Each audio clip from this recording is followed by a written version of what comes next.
I want to start out just by saying that the little slideshow that Simran's starting up here is just a collection of photos from my wife's vast collection that all seemed to relate pretty well directly to the comments that I'm going to share with you. And some of you will probably find them more interesting than what I have to say, so feel free to just watch if you like.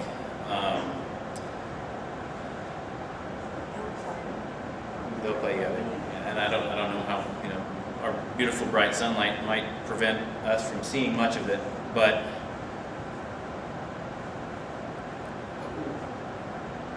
I guess I should start off by saying that when Simran asked me to talk about soil, I thought, and some of you have heard this already, I've recognized some faces out here, and I know several of you, so I'm probably preaching to the choir here mostly, but I thought, I've got a pretty good 2-minute spiel at the beginning of my farm tours that I give about soil and its importance. I'm not sure if I can stretch that into 20 minutes, but we're going to see. I am not a soil scientist by any stretch. My understanding of soil is not academic or scientific in any way. It is based on much conversation, anecdote, some haphazard and spontaneous occasional reading, and a few years of field work as a grazer. So, that said, soil is something that I think about every single day as I carry on the routine of my farming work. And so despite the simplicity and lack of profundity in the following thoughts, they did seem interesting enough to merit a few minutes of public reflection. Y'all remember when you were in kindergarten or first grade and you all had the little experiment where you took the Dixie cup and you put the potting soil in it and you stuck the seed in it and you put it in the windowsill. How many of you remember doing that? I think we planted squash. Yeah, so everybody's done that. It's almost a universal experience. Our little 5-year-old minds were then set out to carefully and patiently watch the miracle of growth occur. So what were the 3 things that it took to get that seed to sprout? You can tell me. Justin, what are the 3 things that it takes when you learn that lesson in kindergarten?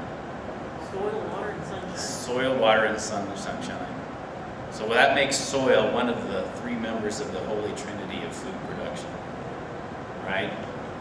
It's such a basic idea that it's almost a cliche, and it probably is a cliche to think of it that way. Poetically speaking, soil is the mother of all of our food.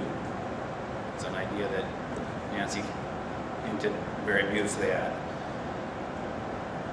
We can feed the soil, we can build it up, we can plow it, we can plant in it, we can harvest from it, we can alter it, move it, we can use it, we can abuse it, we can erode it, we can fertilize it, we can poison it, we can sterilize it, and we can send it down the Mississippi River to the Gulf of Mexico. But the reality is that we die without it. We die of starvation without it. Every single bit of food we eat, no matter, maybe perhaps with the exception of fish, but every bit of food we eat, doesn't matter how you gussy it up or fancy it or process it, it all comes originally from that soil at some point. And no matter if we never plant anything ourselves in our lives or never grow anything of our own that we eat, we all ultimately rely on that soil. Can't live without it any more than we can live without water. And so it bears remembering, I think, that soil is, in reality, a living entity. It is a community of almost infinitely uncountable living microorganisms. They live and thrive in symbiosis with the fine filaments on the roots, surface of plant roots, organisms which facilitate complex chemical reactions, which break down compounds and minerals and make them available for plants to bring into the tissues of their body and carry on the biological processes of life. That's a mouthful. But we also know that a healthy, fertile community of these living microorganisms is absolutely essential to our long-term ability to sustainably produce the food that we eat. That it is fairly easy to destroy that community abusive use, and fairly easy to have it washed away through inappropriate care, should be enough to remind us that it is the most precious of resources and deserving of our most considerate cultivation and protection and conservation. That it takes hundreds of years, even thousands of years, to build up even the thinnest layers of the stuff should mean that care for the soil is at the forefront of our economic consciousness, and yet we know that this is not the case. The wonderful example that Nancy shared, notwithstanding, a rare example of our protection of that resource. We also know that most of the food production achieved by our industrial farming practices considers this living community as an afterthought at best. That conservation of that resource is usually considered just an impediment to efficiency, productivity, and profitability. In the production of most of our food these days, soil has become simply dirt. It's an inert and innocuous medium for temporarily suspending chemical plant food and poisonous pesticides and herbicides.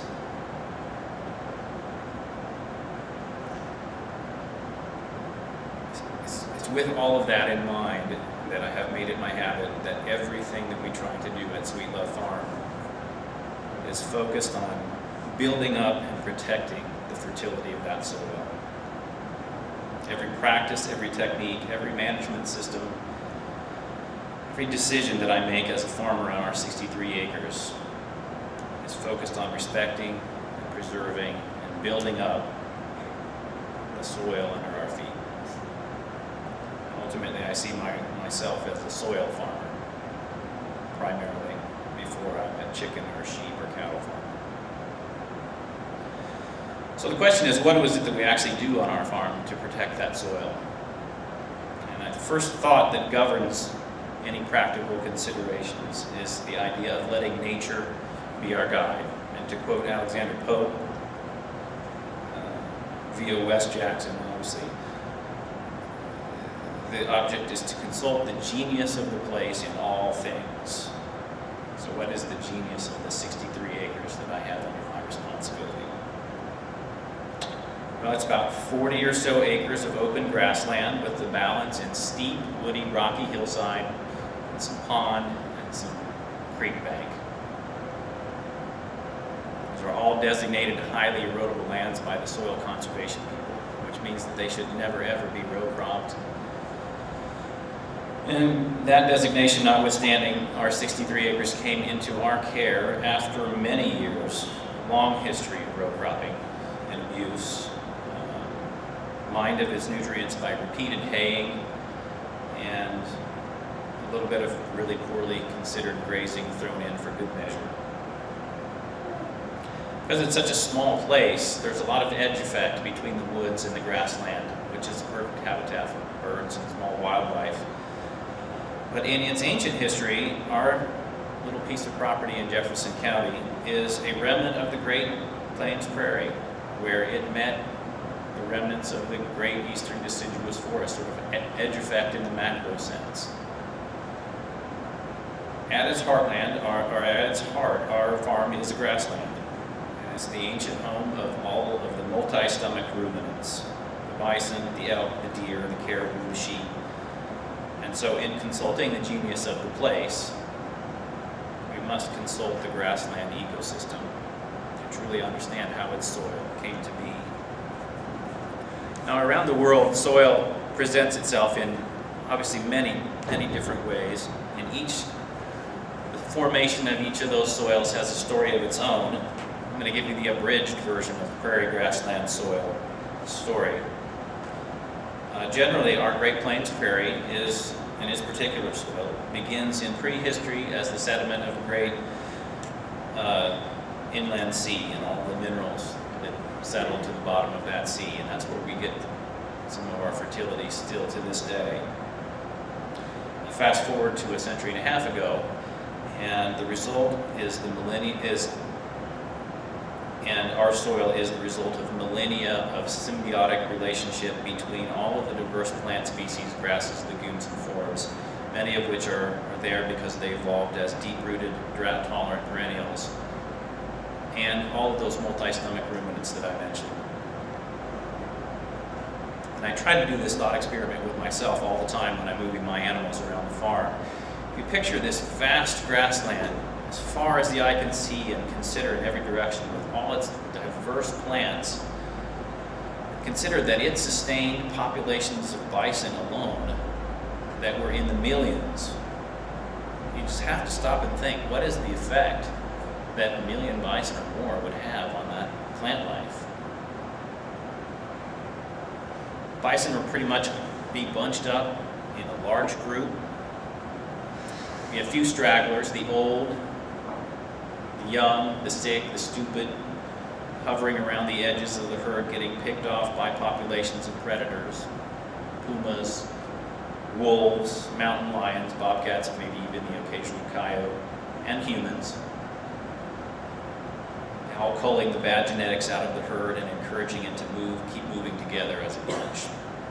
So you're thinking millions and millions of sharp-edged hooves and teeth, driven into the ground under the weight of even more millions of tons of large animals. You can imagine tons and millions of tons of manure and millions of gallons of urine. This must have a fairly traumatic effect on the plant life that was the Great Plains.